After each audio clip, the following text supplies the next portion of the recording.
They're not going to let me sing. All right, here we go.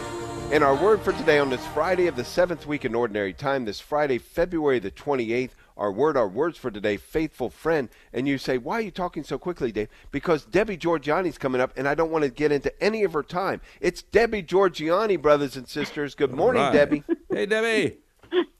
Oh, you're just trying to be faithful friends. That's right. what you're trying to be. We are talking to our faithful friend, Debbie Georgianni, this morning. Well, hello, gentlemen. Thank you so much for what you do for us each and every weekday. We appreciate it so We're just very trying much. to keep up with you. That's tough to do. Yeah. Thanks. Okay, faithful friend. There really isn't even a word I can add to Dave's reflection because he just knocked it out of the ballpark. Absolutely Okay, thank you very much, amazing. Debbie. We appreciate that. Yeah.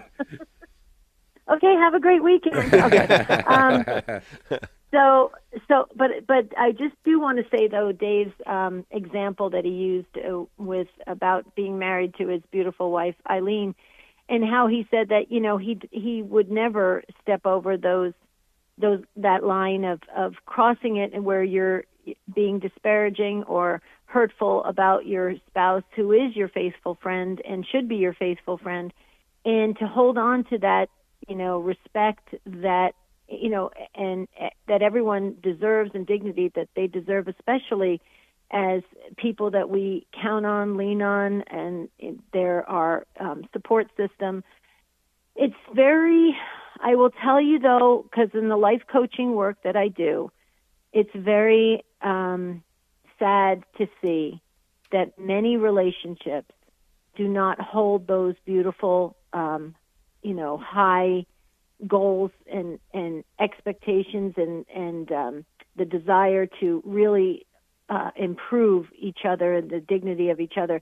It's sad. The relationships, for some reason, I don't know what's happening, but sometimes people are saying it's the COVID interruption that did it, or people are just discouraged or losing some hope, which is very unfortunate. We never want to lose hope, and in this Jubilee year of hope, we need to be talking about hope all year long, because it's important to get people to build their confidence in God and their confidence in each other, because we're made for community. But I will tell you that for some reason, relationships are being thrown away very easily. People don't have that high respect. They don't feel the need to perform at a decent, genuine level. They'll to people's faces, they will go along to get along, but then behind their backs, they will totally just rip them to shreds sometimes, and it's terrible. So I think it's time we go back to really being honorable people and being our word. And when we say we're going to be a friend to others, really be that friend, even in the privacy of your own home, when no one is watching and that friend is not there, to still maintain that same kind of level of support for that friend when you're all by yourself in prayer, and that's important.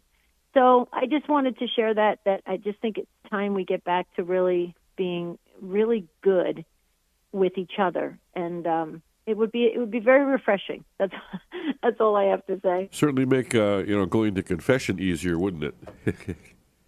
Absolutely. It's so interesting. I was talking to it's so interesting you said that, Ron. I was talking to a priest the other day, and I said, Father, just give me an idea, like what are just some of the things that people confess all the time? Gossip, constant gossip, slander, gossip, really hurting another's reputation. It's terrible what we do to each other.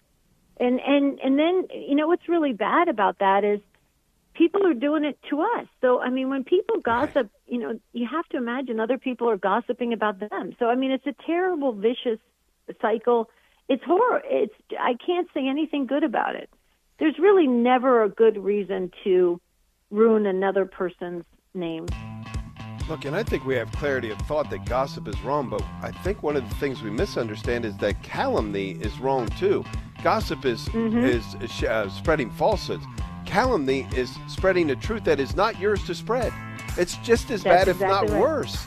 And we've got to be Yep. careful with our tongues. Makes me think of Pope Francis, who has always been reminding us of that we must be careful about gossip and calumny and guarding our words. And the scripture says we'll give an account for every errant word. Man, my judgment's going to be long, doggone it. I mean, that's a lot of words, and I just don't want to add any more to it. Right. Oh, well, thanks, you guys. Have a great weekend. Thank you. Take Two with Jerry and Debbie noon today. And don't forget Spirit World, 11 o'clock tomorrow and every Saturday here on Annunciation Radio. Yeah. Blessings. Thank you so much. Debbie, tell your Thank faithful you. friend Bye, Marty guys. we say hello, and we love him very much. Okay, Thank you, I Debbie. will. All right. People are talking about Annunciation Radio. Wonderful.